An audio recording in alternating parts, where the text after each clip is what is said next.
everyone, Mike Christopher here. Today I thought maybe we talk a little bit about depth of field. What is it and how does it affect your pictures? So depth of field is pretty much the amount of your picture that is in focus from your focal plane. In other words, from where you're pointing at your, where you're pointing your camera at and saying, hey, I want to focus right there. From there going to the foreground to the background is your focal plane, and how much of that is in focus is going to determine how much depth of field you have in your picture. So depth of field is created by the aperture setting in your lens. When you're adjusting your photographs to take a picture and you have an aperture setting at like 1.4, 1.8, 2.8, aperture being your f-stop, same thing. When you're on those lower numbers, you have what they call a shallow depth of field. Versus on the other end, when you're at f11, f16, f32, those are going to cause that aperture inside your lens to close very small, and it's going to give you a very wide depth of field. It's going to give you a very wide focal plane that's going to be in focus. So let's assume we're going to take a picture of these cars, and I'll actually have a couple pictures I'll put up here in a little bit.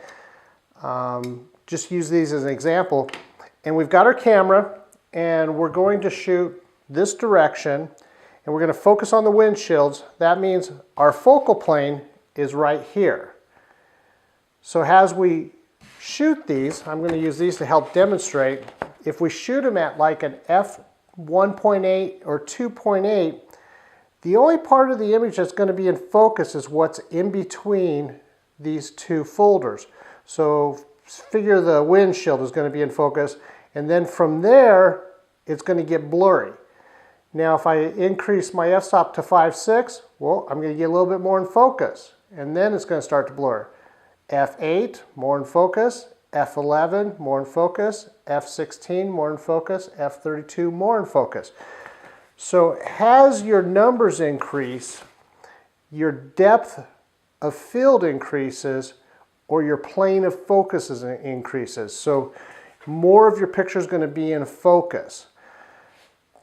Now, if you only have a lens that goes down to like a f4 or f5.6, and especially if you're shooting at this angle, it's going to be very hard for you to show that shallow depth of field because you're already at like a 4 or 5.6.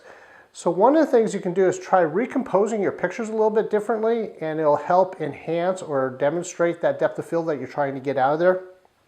So I'm just going to turn these at an angle. So let's say instead of taking a picture of these cars, whoops, like my camera is here, I'm going to take a picture of the way you're seeing me.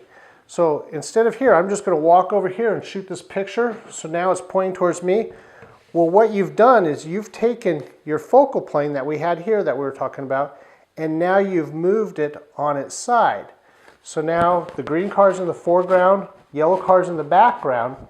So now when you go to shoot at 5.6, you're going to be able to focus that red car and get the green and yellow car to go out of focus. So you're going to be able to demonstrate that shallower depth of field that you're trying to achieve. To give you an example of that, I took a picture of these at using my D600. So this is a full frame camera, 50mm lens, so there's no crop sensor involved, or I'm sorry, crop factor from a crop sensor camera. And so this first image is at 1.8, and what you're going to see at 1.8 is a very shallow depth of field. You're going to see part of the red car in focus, and the green car and yellow car are going to be out of focus. And so here's that picture now.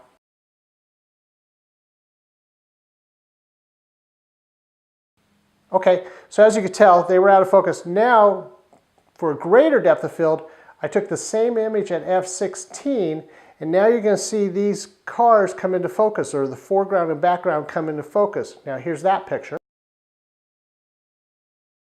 So as you can tell, depth of field is the plane of focus, or the depth of focus in your picture. And it's all determined by your f-stop or aperture on your lens and what settings you put it at.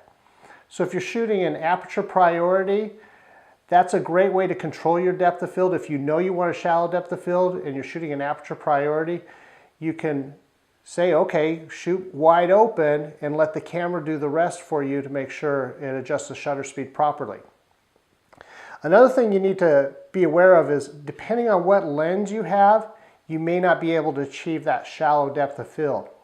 Wide angle lenses, just by their characteristics, give you more depth of field. So if I was to take that same shot I just did and shoot it with like a 24 millimeter or 18 millimeter, I'm going to naturally have a greater depth of field. It's just a characteristic of the lens. The other thing wide angle lenses do is they tend to push the background away. They make things seem farther away than they actually are. Versus a telephoto lens, like if I shot this with a 200, it would actually compress these and make them seem like they're closer than they are and give you a really shallow depth of field. So what lens you have also makes a difference. So if, say you have a 18 to 200 zoom lens, and it's a 4 to 5.6 lens. So that means at 18 millimeters, it's going to be at an f4, and you're actually going to have a fairly, even if it's a smaller number, you're going to have a pretty wide depth of field versus zooming out at 22, which is going to be a 5.6 on your lens. You're going to actually see that depth of field compress, and you're going to be able to show it better. So I hope this helped. I hope you like it. Please subscribe. Please give me a thumbs up. If you ever have questions, let me know, and I'll be happy to answer them. And have a great day. Thanks a lot. Bye.